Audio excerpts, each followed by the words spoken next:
Episode 8 की शुरुआत होती है जहां नानहेंग ये सोच रहा होता है कि इसके पहले मैं कोई प्लान बनाता। ये मिंग ने इतनी सारी चीजें बोल दी, क्या ये मिंग और जनरल चू मिलकर कोई प्लान बना रहे हैं ताकि वो लोग मुझे उसमें फ्रेम कर सकें और जनरल चू को पॉलिटिकल स्कोर मिल जाए। इसके बाद ये मिंग कहती है कि अगर आपको नानहेंग से डर लग रहा है तो मैं जनरल चू को भी हमारे साथ आने के लिए कह सकती हूँ और हम तीनों मिलकर नानहेंग को हरा देंगे। जिसपे नानहेंग बोलता है नहीं, कोई जरूरत नहीं है। आप एक इम्पोर्टेंट ऑफिशियल की बेटी हैं और जनरल चू भी एक मिलिट्री ऑफिसर हैं जो राजा को पसंद है, लेकिन मैं तो कुछ भी नहीं हूँ और वार्निंग रिवर क्रिसेंट किसी भी बड़े इंसान को नाराज नहीं करना चाहेगा। जिसपे येमिंग बोलती है कि आप चिंता मत करिए, अगर कुछ भी गड़बड़ हुई तो पूरी जिम्मेदारी मैं लूंगी और वैसे भी मैं आपको विश्वास दिलाती हूँ कि जनरल चू आपकी रक्षा जरूर करेंगे, वो एक लॉयल इंसान है। इसके बाद वहीं छुपे जनरल चू ये सब सुन रहे होते हैं और वो ये सोचते हैं कि येमिंग मुझ पे कितना ज्यादा भरोसा करती है, तो मुझे भी उस पर उतना ही भरोसा करना चाहिए और ये ख्याल हटा देना चाहिए कि उसका और ली शीलियू का कुछ भी चल रहा है। इसके बाद येमिंग बोलती है कि जनरल चू मेरे फियांसे हैं, अगर आप हमारा साथ देंगे तो मैं आपको विश्वास दिलाती हूँ कि वो आपकी रक्षा जरूर करेंगे। जिसपे नानिंग पूछता है कि तुम्हें उस पर इतना ज्यादा भरोसा कैसे है, तो येमिंग बोलती है क्योंकि मैं उन्हें बहुत अच्छे से जानती हूँ और मेरी ही तरह वो भी नानिंग से नफरत करते हैं और एक भी जान नहीं जाने देंगे। इसके बाद येमिंग बोलती है कि आप ऑटम रॉयल हंटिंग के बारे में जानते हैं जो 19 साल पहले हुई थी। इसमें नानिंग पूछता है कि आप भी इसके बारे में कुछ जानती हैं क्या, तो येमिंग बोलती है हाँ, लेकिन यहाँ पर पॉइंट ये नहीं है कि मैं जानती हूँ कि नहीं, बल्कि पॉइंट ये है कि रानी चू युरोंग उसी असैसिनेशन में मरी थी जो रिलेटेड था नानहेंग से। इसके बाद हमें पास्ट का सीन दिखाता है जहाँ राजा की गोद में रानी होती है और उनको एक तीर लगा होता है और सामने नानहेंग बैठा होता है और राजा उसके पर तलवार चलाते हुए कहते हैं कि ये रास्ता महल की तरफ नहीं जाता, तुमने झूठ बोला था। फिर यिमिंग बताती है कि रानी जनरल चू की आंट थी और उनकी माँ के मरने के बाद रानी ने ही उन्हें सबसे ज्यादा प्यार किया था और वो किसी और को अपनी आंखों के सामने मरता हुआ नहीं देख सकते थे, इसलिए उन्होंने मार्शल आर्ट प्रैक्टिस करना शुरू कर दिया। इसके कई सालों बाद वो गार्ड बने और बहुत ही ज्यादा लड़ाइयों में भी पार्ट लिया, पर वो ना कभी घबराए ना डरे क्योंकि उन्होंने रानी के मेमोरियल के सामने ये वादा लिया था कि वो हर तरह से स्ट्रांग बनेंगे। पर नानहेंग वो बहुत ही अलग था। रानी के मरने के बाद भी उसने अपनी गलती को पछतावा नहीं किया, बल्कि और ज्यादा हार्टलेस बन गया और मासूम लोगों को मारने लगा। यहाँ तक कि उसने पावर पाने के लिए अपने पुराने दोस्त को भी नहीं छोड़ा। इसके बाद ये मिंग बोलती है कि भले ही आप और जनरल चू का ओरिजिन एक नहीं है, पर मैं जानती हूँ कि आप दोनों ही जस्टिस के लिए आगे आएंगे और मैं ये भी जानती हूँ कि आप शैनू और यन लोग को अपने भाई जैसा ट्रीट करते हैं और इनोसेंट लोगों की मदद भी करते हैं। इसके बाद ये मिंग जनरल चू की बहुत सारी अच्छी चीजें बताने लगती है, जिसमें नानहिंग को गुस्सा आ जाता है और वो कहता है बस करो। जिसपे ये मिंग बोलती है कि क्या मैंने कुछ गलत बोल दिया, जिसपे नानहिंग बोलता है कि अब मुझे समझ में आया, तुम्हारे दिल में भले ही दोनों नानहेंग और जनरल चू मिलिट्री कमांडर हैं, लेकिन नानहेंग एक क्रूअल और हार्टलेस इंसान है जो लोगों को मार देता है अपने फायदे के लिए, और वहीं जनरल चू एक अच्छा इंसान है जो लोगों की जान बचाता है। मिस सॉन्ग, आप काम करने के लिए एक अच्छी पार्टनर नहीं है। जिसपे येमिंग बोलती है क्यों, तो नानहेंग बोलता है क्योंकि आप प्यार में अंधी हो गई है और सही और गलत का फैसला नहीं ले पा रही है। तो येमिंग बोलती है नहीं, मैं प्यार में अंधी नहीं हुई हूँ। और नानहेंग वहां से जा ही रहे होते हैं कि तभी जनरल चू जिस अलमारी में होते हैं उसमें उनसे हल्की सी हलचल हो जाती है, जिसपे नानहेंग मुड़कर देखता है और उस अलमारी की तरफ 3 नीडल फेंक देता है और वो नीडल उस अलमारी के अंदर जाने ही वाली होती है कि तभी जनरल चू दरवाजा खोल कर बाहर आते हैं और अपना चाकू नानहेंग की तरफ फेंक देते हैं और खिड़की से नीचे कूद जाते हैं और पीछे पीछे नानहेंग भी खिड़की से नीचे कूद जाते हैं। तो येमिंग बोलती है कि दो दो ली शील यू, ये ऐसा कैसे हो सकता है, और नीचे कूदकर दोनों आपस में लड़ाई करने लगते हैं। जिसपे शान यू यन लोंग से पूछते हैं कि इसमें से असली चीफ कौन से हैं, तो वो भी बोलते हैं कि ये वाले नहीं, वो वाले। फिर वहां पर येमिंग आ जाती है और वो शानू से पूछती है कि असली चीफ कौन से हैं, तो वो भी बोलते हैं कि हम भी नहीं जान पा रहे हैं। तब तक वहाँ पे शैंगवांग आ जाते हैं और बोलते हैं वही असली है जो ज्यादा अच्छे से लड़ाई कर रहा है। और लड़ाई करते हुए नानहेंग जनरल चू का मास्क हटा देते हैं और सबको पता चल जाता है कि ये जनरल चू है। पर तभी जे शियांग जनरल चू को तलवार देते हैं और वो नानहेंग को मारने ही वाले होते हैं कि तब तक बीच में येमिंग आ जाती है, जिसको देखकर जनरल चू तलवार हटा लेते हैं और कहते हैं तुम ठीक हो ना। जिसमें येमिंग बोलती है हाँ मैं ठीक हूँ, और येमिंग मन ही मन सोचती है भले ये कहे जैसे भी हुआ हो, पर मैं इन दोनों को एक दूसरे के अपोजिट नहीं होने दूंगी। और फिर वो सबसे कहती है यहाँ पे ये सिर्फ एक मिसअंडरस्टैंडिंग हुई है, जनरल चू को जरूर किसी ने ट्रिक किया होगा, तभी तो वहाँ वो ली शील्यू जैसे डिस्गाइज बन के आए हैं। लेकिन तभी शैनहू बोलता है लेकिन इन लोगों ने हमारे चीफ को वेपन की चोरी के लिए अक्यूज किया है और उन्हें अरेस्ट करने आए थे। फिर ये मिंग जनरल चू के पास जाकर बोलती है कि इसके बारे में मुझे क्यों नहीं पता था, और फिर जनरल चू कुछ नहीं बोलते हैं, लेकिन फिर भी ये मिंग वापस आकर बोलती है कि मुझे जनरल चू ने बताया कि ये भी एक मिसअंडरस्टैंडिंग थी। लेकिन तभी शैनहू बोलता है कि जनरल चू ने तो कुछ बोला ही नहीं। जिसपे ये मिंग बोलती है कि तुम चुप रहो, और फिर बोलती है कि सब लोग चलो हैंडशेक करो और फ्रेंडशिप करो। फिर वो जनरल चू को बोलती है कि आप चलिए हैंडशेक करिए, तो वो कुछ नहीं बोलते हैं। फिर वो मिस्टर ली यानी नानहेंग के पास जाती है और उनको बोलती है कि आप ही इनिशिएटिव ले लीजिए, लेकिन वो भी कुछ नहीं बोल रहे होते हैं। तो वो नानहेंग का हाथ पकड़कर और जनरल चू का हाथ पकड़कर वहां से ले जाती है। अंदर जाने के बाद ये मिंग बोलती है कि हम तीनों नानहेंग के अगेंस्ट टीम करने वाले हैं और आप लोग आपस में ही लड़ रहे हैं। जिसपे नानहेंग बोलते हैं कि मैंने इनके साथ काम करने के लिए अभी हाँ नहीं कहा है, और वैसे भी इन्होंने आज जो भी यहाँ किया उसके लिए इन्हें सॉरी बोलना नहीं चाहिए। जिसपे जनरल चू बोलते हैं कि मुझे किसको सॉरी बोलना है ये तो पता चले। तो ये मिंग बोलती है कि हाँ, आप अपना मास्क हटाकर दिखा दीजिए कि आप कौन है। जिसपे नानहेंग बोलते हैं कि बचपन में मेरे मुंह पे एक स्कार था और मैं अपना चेहरा कवर ही रखना चाहूंगा। जिसपे जनरल चू बोलते हैं कि नानहेंग भी यही है, तुम चलो मेरे साथ उससे मिलने। तो जिसपे नानहिंग बोलते हैं कि पहले तुमने चाल चली मेरा और नानहिंग का कनेक्शन बनाने में। जिसपे ये मिंग बोलती है कि हाँ, ये नानहिंग के साथ काम नहीं कर सकता, ये तो नानहिंग को कर्स वर्ड्स बोल रहा था मेरे सामने उस दिन। जिसपे जनरल चू बोलते हैं कि तुम्हें मैं इनवाइट कर रहा हूँ नानहिंग से एक साथ मिलने के लिए, ताकि तुम खुद को इनोसेंट प्रूव कर सको। जिसपे नानहिंग बोलता है और मैं खुद को इनोसेंट क्यों प्रूव करूँ, और वैसे भी नानहिंग एक प्रिंस है, मैं उन्हें नाराज नहीं कर सकता। जिसपे जनरल चू बोलते हैं कि तो क्या मैं तुम्हें वापस से कैपिटल ले चलूं इंटरोगेशन करने के लिए। जिसपे ये मिंग बोलती है कि बस हो गया, और बोलती है कि मैं एक बार फिर से बता दूं कि हम यहाँ नानहिंग के अगेंस्ट काम करने आए हैं, ना कि एक दूसरे से लड़ने। और वैसे भी अगर आप दोनों अपने आप को इतना ही ज्यादा महान समझते हैं तो क्यों ना नानहिंग से लड़े, वैसे भी वो आज यहाँ है। फिर ये मिंग उन दोनों से पूछती है कि बताओ क्या हम लोग एक ग्रुप बना सकते हैं। जिसपे वो दोनों कुछ नहीं बोल रहे होते हैं। तो ये मिंग बोलती है कि ठीक है, तुम दोनों मेरे साथ काम करना नहीं चाहते, मैं अकेले ही काम कर लूंगी। जिसपे जनरल चू से रुकते हैं और कहते हैं कि अगर तुम उस पर भरोसा करती हो तो मैं भी उस पर भरोसा करूंगा। फिर जनरल चू बोलते हैं कि आज तुमने जो भी कहा उसमें एक बात सही थी कि मैं ये मिंग के अफेक्शन का हकदार नहीं हूँ, और इसलिए मैं उसके लिए सब कुछ दिल से करूंगा, और मैं अभी जा रहा हूँ नानहिंग को थोड़ा सा भटकाने के लिए। और वहां से चला जाता है। और तभी शैंगवांग आते हैं और कहते हैं चीफ आपसे कोई मिलना चाहता है। फिर उसके बाद शैंगवांग और नानहिंग मिलकर नानहिंग के कपड़े जल्दी जल्दी उतारते हैं ताकि वो 7 प्रिंस की तरह जनरल चू से मिल सके। और वहीं दूसरी तरफ जनरल चू 18 प्रिंस के साथ होते हैं, और 18 प्रिंस उनसे कहते हैं कि तुमने ली शीलियो के साथ पार्टनरशिप क्यों कर ली। तो उसपे जनरल चू बोलते हैं कि मैं अभी भी भरोसे से नहीं कह सकता कि ली शीलियो नानहिंग के साथ काम नहीं करता। तो इसपे 18 प्रिंस बोलते हैं तो तुमने ये मिंग की इच्छा क्यों पूरी की। जिसपे जनरल चू बोलते हैं क्योंकि ये एक सेटअप है स्नेक को उसके होल से बाहर निकालने का। उसके बाद शैंगवांग जनरल चू और 18 प्रिंस को लेकर नानहिंग के पास आते हैं, और नानहिंग जनरल चू को बोलते हैं कि क्या तुम यहाँ पर अपना सपोर्ट दिखाने आए हो 18 प्रिंस की तरफ। जिसपे जनरल चू बोलते हैं कि 18 प्रिंस बहुत ही अच्छी सोल है, उन्हें किसी की जरूरत नहीं है। जिसपे नानहिंग थोड़ा सा गुस्सा आ जाते हैं, लेकिन फिर वो जनरल चू को बोलते हैं क्यों ना आज तुम यहाँ मेरे साथ खाना खाओ, लेकिन अगर मुझसे डरते हो तो यहाँ से चले जाओ। जिसपे जनरल चू और 18 प्रिंस वहाँ पर बैठ जाते हैं। नानहिंग और जनरल चू कुछ भी नहीं खाते हैं, लेकिन 18 प्रिंस बहुत ज्यादा खा रहे होते हैं और बोलते हैं ये खाना तो महल से भी ज्यादा अच्छा है। और तभी वहाँ पर शैंगोंग आते हैं और कहते हैं कि अब आ रहा है डेजर्ट और फ्रूट, और शैनू और एक और शोल्डर उसे लेकर आ रहे होते हैं। तभी नानहिंग जनरल चू से कहते हैं कि तुम आज जानबूझकर यहाँ आए थे ताकि तुम मेरा कनेक्शन ली शिलियो के साथ बना सको, है ना। जिस पे जनरल चू बोलते हैं कि अगर मैं हाँ कहूँ तो। इधर ये लोग बात कर ही रहे होते हैं कि दूसरी तरफ जो शैनू और एक सोल्जर होते हैं वो जनरल चू की तलवार के ऊपर अपनी टेबल रखते हैं। वहीं नानहिंग बोल रहे होते हैं कि तुम अपने होश में तो हो, मैं इतने छोटे मोटे इंसान के साथ क्यों अलायंस करूंगा। लेकिन तभी शैनू एक फ्रूट का बोल रखने जा रहे होते हैं कि वो गिर जाता है। जिसपे शैंगवांग बोलते हैं कि मैं दूसरी प्लेट लगा देता हूँ, पर नानहिंग बोलते हैं कि नहीं अब मेरा मन नहीं है, और वहां से चले जाते हैं। फिर शैंगवांग नानहिंग के पास आते हैं और बताते हैं कि हाँ हमने तलवार चेंज कर ली। जिसमें नानहिंग खुश हो रहे होते हैं, लेकिन तभी शैंगवांग बोलते हैं कि ये मत बोलना कि कोई तुम्हारा इंतजार कर रहा है।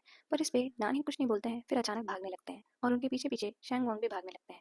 फिर जल्दी जल्दी शैंगवांग और नानहिंग मिलकर नानहिंग के कपड़े चेंज कर रहे होते हैं, और फिर शैंगवांग के बाल नानहिंग के कपड़े में फंस जाते हैं। जिसपे नानहिंग वापस अपना चाकू निकाल लेते हैं। जिसपे शैंगवांग बोलते हैं कि मुझे दो, मैं ही काट लूंगा। और फिर शैंगवांग अपने बाल काट देते हैं। और फिर शैंगवांग शैनहू और यूनिलोंग खाना लेकर आते हैं येमिंग के लिए। जिसमें शैंगवांग फ्लूट बजा रहे होते हैं, लेकिन तभी येमिंग बोलती है कि हाँ मुझे भूख तो लगी थी, लेकिन आपके चीफ कहाँ है। जिसपे शैंगवांग बोलता है कि चीफ आपसे मिलने के लिए येमिंग बेकरार हो रही है। तब वहाँ पर नानहिंग आते हैं और कहते हैं तुम लोग बाहर जाओ। और फिर येमिंग से बोलते हैं कि आप इन लोगों को माइंड मत करिएगा, ये लोग ऐसे ही हैं।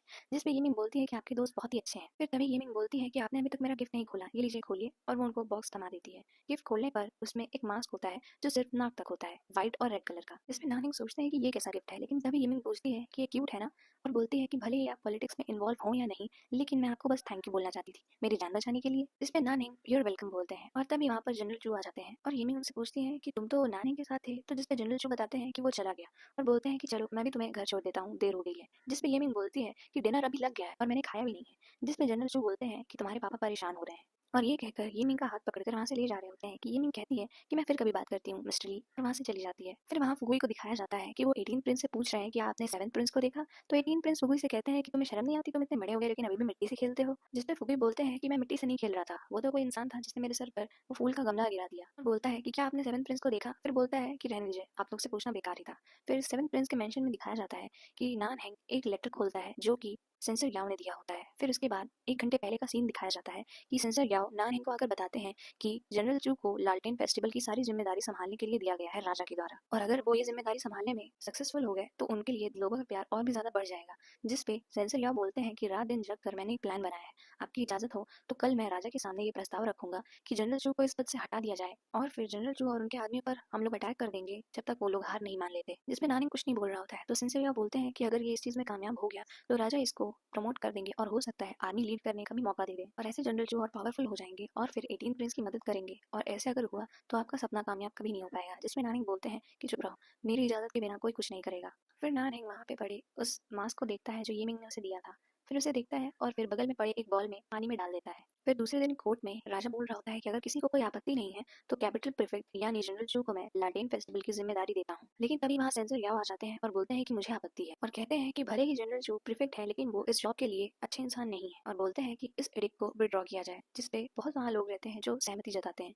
लेकिन राजा गुस्सा हो जाता है और कहता है कि ये मेरा फैसला है कि जनरल चू यानी कैपिटल प्रीफेक्ट लालटेन फेस्टिवल की जिम्मेदारी संभालेंगे, और सेंसर याओ को 20 बार केन किया जाएगा और उन्हें डिमोट कर दिया जाएगा इन्वोकेटर बनने के लिए कोर्ट में। फिर उसके बाद जनरल चू येमिंग को ये सब बता रहे होते हैं, जिसपे येमिंग बोलती है कि सेंसर याओ लेकिन वो तो नानिंग के लिए काम करता था ना। जिसपे जनरल चू बोलते हैं कि हाँ, राजा ने उसकी पावर कमजोर करने का फैसला किया है। जिसपे येमिंग सोचती है कि ये तो स्क्रिप्ट का पार्ट नहीं था, क्या सच में स्क्रिप्ट चेंज हो रही है और एंडिंग बदल जाएगी। और फिर जनरल चू बोलते हैं कि ऐसे ही 18 प्रिंस राजा बन जाएंगे। और फिर वो येमिंग को बोलते हैं कि तुम्हें साउथ बहुत ज्यादा पसंद है ना, जब ये सब खत्म हो जाएगा तो हम साउथ में रहने लगेंगे। जिसपे येमिंग पूछती है कि अगर तुम्हें पॉलिटिक्स से हटने का मौका मिले तो क्या तुम उसे छोड़ दोगे। जिसपे जनरल चू बोलते हैं कि तुम तो जानती ही हो। तो येमिंग बोलती है हाँ मैं जानती हूँ, तुम किसी को अपने सामने मरते हुए नहीं देख सकते। जिसपे जनरल चू बोलते हैं कि तुम ये सारी बातें अभी क्यों कर रही हो। जिसपे येमिंग बोलती है कि मिस्टर ली ने कल मुझसे नानहेंग के ओपिनियन के बारे में पूछा था। ये सच है कि नानहेंग बहुत ही ज्यादा हार्टलेस पर्सन है, पर हो सकता है कि कोई चांस हो ये सारी चीजें बदलने का। लेकिन तभी वहाँ पर येमिंग की एक दासी आ जाती है और बताती है बैड न्यूज़ है। फिर जनरल चू और येमिंग जाकर देखते हैं तो वहाँ पर जनरल चू के सारे आदमी जख्मी होते हैं। तो वो रोंग हुआ से पूछते हैं कि तुम लोग तो बैंडिट्स को पकड़ने गए थे ना। जिस पे रोंग हुआ बोलते हैं हाँ, लेकिन उन बैंडिट्स ने हमें सिटी से 10 मील दूर ले गए, और जब तक हम लोग कुछ देख पाते उन लोगों ने वहाँ पर एक्सप्लोजिव फोड़ दिए, जिससे हमारे आदमी की ये हालत हो गई है। तो जनरल चू पूछते हैं कि कौन सी माइन। तो रोंग हुआ बोलते हैं कि वही वेस्टर्न माइन। जिसपे जनरल चू बोलते हैं कि वही जहाँ पे सेंसर याओ डिच हुए हैं। तो उस पे रोंग हुआ बोलता है कि हाँ। इस पे जनरल चू बोलते हैं कि नानहेंग मुझे इंटिमिडेट करने की कोशिश कर रहा है, और फिर वो येमिंग से बोलते हैं कि तुम्हें अभी भी लगता है कि चीजें बदल सकती हैं। जिस पे येमिंग बोलती है कि हमें एक अच्छे प्लान के साथ आना होगा उसे रोकने के लिए। वहीं दूसरी तरफ वार्निंग रिवर क्रेसेंट में एक आदमी को शैन हूँ और उसके आदमी मार रहे होते हैं, और वहाँ पर नानहेंग बैठकर ये सब देख रहे होते हैं। फिर शैन हूँ बोलते हैं कि तुम्हें कि सेंसर याओ की पनिशमेंट तुम्हें ही करनी थी है ना। और फिर शैंग वांग बोलते हैं कि तुम्हें पैसे दिए गए थे उसके सारे फ्रेजाइल पार्ट पर मारने के लिए। वो आदमी कुछ बोल नहीं रहा होता है, जिसपे शैन हूँ बोलता है कि कन्फेस करो, क्या प्रूफ है तुम्हारे पास, सब बताओ। लेकिन तभी वहाँ पर एक और सोल्जर आ जाता है और बोलता है बैड न्यूज़ है, येमिंग आ गई है। तो इस पे शैंग वांग बोलते हैं कि जल्दी करो, इस प्लेस को साफ करो, सारे एविडेंस मिटा दो और एनिमी को थोड़ा देर इधर उधर भटकाते रहो। तो ऐसा ही हो रहा होता है जब तक एक सोल्जर येमिंग को यहाँ ले आ रहा होता है। सारी सफाई हो चुकी होती है, लेकिन फिर भी येमिंग देख लेती है उस इंसान को जिसे वो लोग मार रहे होते हैं। और फिर अंदर जाने पर दिखता है कि वहाँ पर सारे लोग आराम से बैठे होते हैं, और शैंग वांग बताते हैं कि चीफ अभी यहाँ पर कुछ बोलने ही वाले थे और हमारे साथ चेस खेल रहे थे ताकि हमारा दिमाग अच्छा रहे। और फिर येमिंग बोलती है कि मुझे आपसे अकेले में कुछ बात करनी है। और फिर जब येमिंग और नानहेंग अकेले होते हैं तो भी शैंग वांग, शैन हो और यून लोंग छुप के सुन रहे होते हैं। जिसमें नानहेंग पूछते हैं कि ऐसी क्या बात थी कि जो तुम्हें इतने प्राइवेटली बात करनी थी। जिसमें येमिंग बोलती है कि जीने और मरने का सवाल है। जिसमें नानहेंग बोलते हैं कि हाँ बोलो। तो येमिंग बोलती है कि आप अपना कान इधर ले आइए। वो ले आते हैं तो शैन वो बोलता है कि क्या ये लोग किस कर रहे हैं। तो शैंग वांग बोलता है कि हाँ फ्लर्ट ही करेंगे और क्या कर सकते हैं, मर्डर की बातें थोड़ी ना कर रहे होंगे। और वहीं पर नानहेंग बोलता है कि नानहेंग को मारना, वैसे भी मैं तुम लोग के साथ लड़ने के लिए तैयार नहीं हुआ हूँ, नानहेंग को मारना तो दूर की बात है। नानहेंग बोलता है कि अगर तुम्हारे पास कोई डेथ विश है तो जाओ तुम खुद ही उसे मार लो। और ये बोलकर जा रहे होते हैं कि येमिंग बोलती है रुको, और बोलती है आपने पूछा था ना कि मैं जनरल चू पर भरोसा क्यों करती हूँ और नानहेंग पर नहीं। और बताती है कि आपको पता है कि नानहेंग के पीपल ने एक माइन को उड़ा दिया जहाँ पर शैन्यू की आर्मी थी, और अगर हल्की सी भी चूक हो जाती तो कितने मासूम लोगों की जान चली जाती। तो नानहेंग बोलता है कि माइन उड़ा दी। जिसपे येमिंग बोलती है कि हाँ, रॉन्ग ने खुद देखा, बहुत सारे शैन्यू सोल्जर इंजर्ड भी हैं। जिस पे नानहेंग बोलता है कि क्या तुमने सच में चेक किया। तो येमिंग बोलती है कि हाँ, मैंने सब कुछ चेक किया। जिस पे नानहेंग बोलते हैं कि अच्छा अब मैं समझा, कोई भी बुरी चीज अगर की गई हो तो वो नानहेंग ने ही की है। चाहे एक वेंच ने ईस्ट में अपना एक अंडा खो दिया हो तो वो नानहेंग ने चुराया है। अगर एक विंड ओवर ने वेस्ट में दारू पी ली है और फाइट कर रहा है तो वो जरूर ही नानहेंग से रिलेटेड होगा, है ना। जिस पे येमिंग बोलती है कि पता नहीं किसको पता है कि वो इनोसेंट है भी या नहीं। वैसे भी उसका घर वेस्ट से ज्यादा दूर नहीं है, और रही बात ईस्ट की तो वो वहां जाता ही होगा कभी ना कभी। और कौन जानता है कि वो कितने संगीन अपराध कर रहा है हर रोज। फिर येमिंग बोलती है कि आपकी तरह मैं भी सोचती थी कि ये सारी चीजें सच नहीं हो सकती हैं, और मुझे बस नानहेंग से खुद को बचाना था। लेकिन उस रात जिस दिन डांसर मेरी वजह से मरने वाली थी, मेरी फीलिंग्स बदल गई। इसमें नानहेंग बोलते हैं कि ये तुम्हारी गलती नहीं थी। जिस पे येमिंग बोलती है लेकिन उस डांसर की जान खतरे में तो मेरी वजह से ही पड़ी ना। मैं तो बस ऐसे ही सोचती रही कि मैं ये स्टोरी चेंज कर सकती हूँ और ये दुनिया भी, लेकिन मेरी वजह से वो डांसर रॉन्ग हुआ और बहुत सारे लोग ऐसे ही हर्ट हो रहे हैं। अगर मैंने स्टोरी लाइन को छेड़ा नहीं होता तो हो सकता है ये सारी चीजें नहीं हुई होती, और अब जब मैंने ये काम कर दिया है तो मैं बीच रास्ते में इसे छोड़ नहीं सकती हूँ। बोलती है कि हाँ, मैं आपको यूज कर रही हूँ एलिमिनेट करने के लिए नानहेंग को। इसके बाद येमिंग बोलती है अगर, और नानहेंग कुछ बोलने ही वाला होता है तो येमिंग कहती है कि मैं आपके खिलाफ अपने पिता और जनरल चू को सबूत दे दूंगी और कह दूंगी कि आप यहाँ पर ह्यूमन ट्रैफिकिंग का काम चला रहे हैं और आपकी सालों की मेहनत जाया चली जाएगी। जिस पर नानहेंग बोलते हैं कि वो सिर्फ एक एक्सीडेंट था। जिसमें येमिंग बोलती है कि मुझे इससे कोई फर्क नहीं पड़ता है, कोई भी चीज अगर वार्निंग रिवर क्रेसेंट में हो रही है तो वो आपकी ही जिम्मेदारी है। और वहीं दूसरी तरफ शैंग हुआ, शैन हो और यून लोंग वहां से चले जाते हैं, और नानहेंग बोलते हैं कि तुम कितनी ज्यादा फिकल वुमन हो। और यहीं पर एपिसोड 8 एंड हो जाता है।